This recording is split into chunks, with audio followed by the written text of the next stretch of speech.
Narito ang mga balita mula sa GMA Integrated News.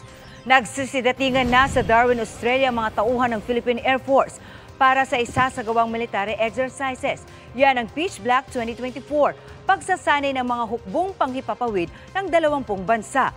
192 ng mga taga-Air Force ang lalahok sa iba't ibang pagsasanay, kabilang ang joint flights, night flying at interoperability training.